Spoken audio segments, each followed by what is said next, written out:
Denver Botanic Gardens has 3 different sites that they operate.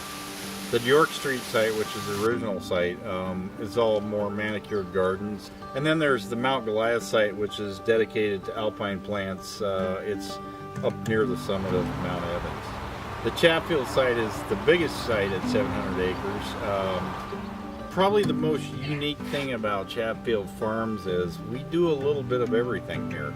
Not only the farming, the gardening, all the events, but recently the research department is really starting to look at some of the aspects of native plants out here.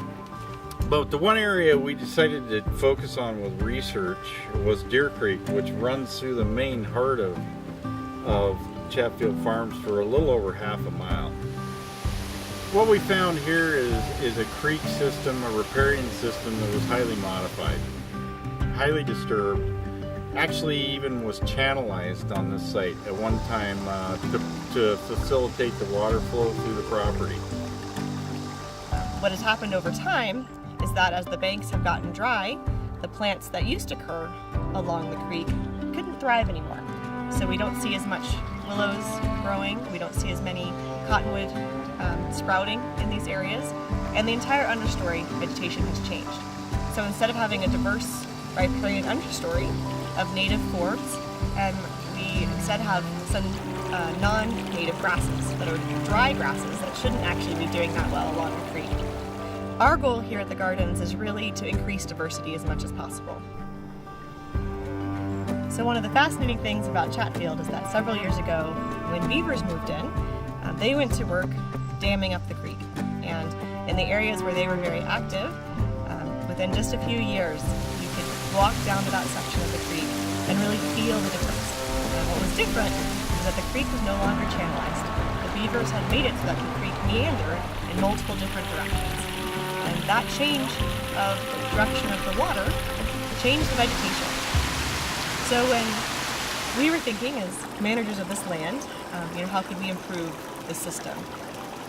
Our first look was thinking about, looking towards the beavers and, what have they done and can we mimic that?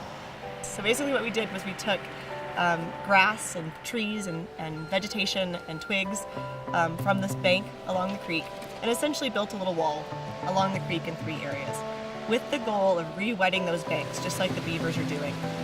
So the idea then is along these areas where we put the temporary sod plugs is to also plant lots of willows to help stabilize the plugs and keep them in place. The roots from the willows will help keep them in place and help kind of create that mid-story shrub component. So the cottonwoods in the overstory, the willows in the mid-story, and then we're collecting native seeds from throughout the site, and we're going to be planting seeds of native understory or riparian plants as well in these areas. And over the long term, our hope is that we can wet those banks enough that we can push the system over the next 10 or 20 years into what the beavers have done downstream and into more of what it used to look like with a diversity of plants and a diversity of animals that live along our areas.